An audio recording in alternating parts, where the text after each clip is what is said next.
আমি পাতিলটি ধুয়ে নিয়েছি, ধুয়ে একদম নিচটাও শুকনা করে নিয়েছি। এখন আমি বসিয়ে দিচ্ছি। বিসমিল্লাহির রহমানির রহিম। চুলাটা অন করে দিয়েছি, এই যে লাইট জ্বলছে। এখন পাতিলটা গরম হলে আমি পাতিলে আমার তেল মশলা দেওয়া শুরু করে দিব। তেল দিয়ে দিচ্ছি, অল্প তেলে রান্না করব আজকে আমি শসা দিয়ে চিংড়ি মাছ। বড় একটি শসা নিয়েছিলাম, এই শসাটা দিয়ে আমি আজকে রান্না করব। আর নিয়েছিলাম কিছু চিংড়ি মাছ। আমার জায়গাটা অন্ধকার, এজন্য মনে হচ্ছে কিছু দেখা যাচ্ছে না। তো আমি সামান্য পেঁয়াজ কুচি দিয়ে দিলাম।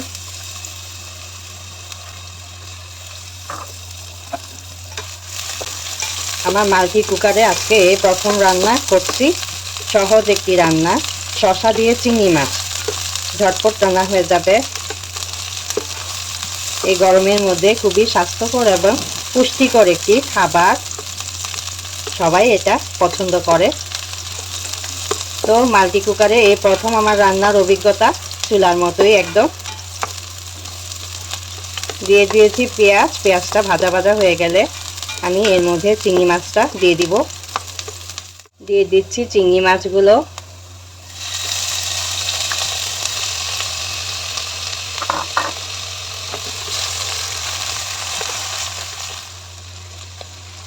এখন আমি হলুদ গুঁড়া দিয়ে দিচ্ছি, আর দিয়ে দিব লবণ, একটুখানি মরিচের গুঁড়াও দিলাম, লবণ দিয়েছি।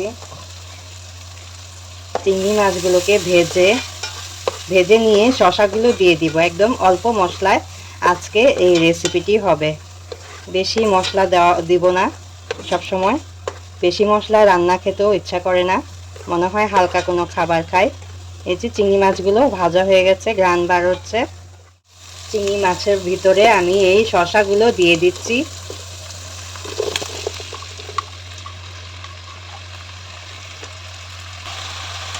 আমি এখন নেড়ে দিচ্ছি, ভালো করে মিশিয়ে দিচ্ছি।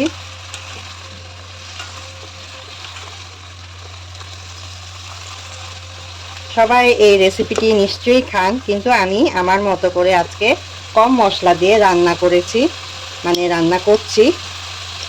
ধনিয়ার গুঁড়ো দিয়ে দিলাম, আর একটু মরিচের গুঁড়ো দিলাম, আর সামান্য হলুদের গুঁড়া দিচ্ছি, বেশি আর দিব না।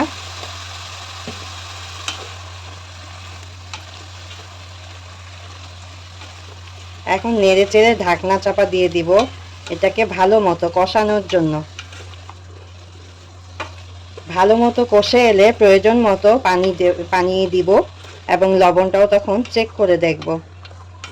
এই হয়ে গেল মিক্সড করা। এখন আমি ঢাকনা চাপা দিয়ে দিচ্ছি, রান্না হোক ততক্ষণ। আমি চুলাটাকে মিডিয়াম আঁচেই রেখেছি। এই যে আমার তাপমাত্রা মিডিয়াম আঁচ চলতেছে, তো মিডিয়াম আঁচেই আমি রান্নাটা করে ফেলবো। একবার ঢাকনাটা খুলে নেড়ে দিচ্ছি।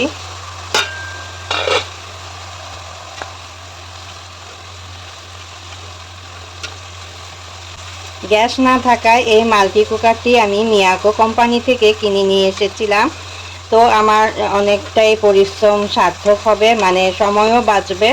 এই গ্যাসের জন্য বসে থাকা একটা বিরক্তিকর ব্যাপার, কখন গ্যাস আসবে আর রান্না করব।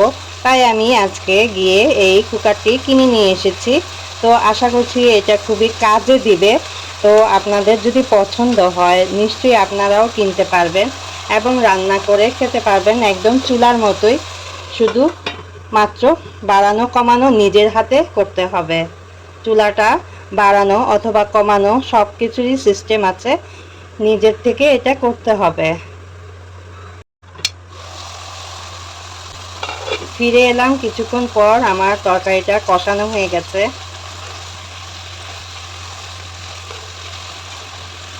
ভালো মতো কষিয়ে নিয়েছি, ঝোল দিয়ে দিব এখন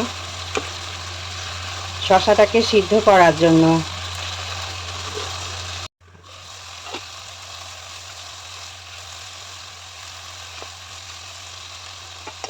আমি এখন পানি দিয়ে দিচ্ছি শসাটাকে সিদ্ধ করার জন্য। লবণ দিচ্ছি, লবণ লাগবে। এখন এটাকে ঢাকনা চাপা দিয়ে দিব। কাঁচামরিচ দিয়ে দিচ্ছি।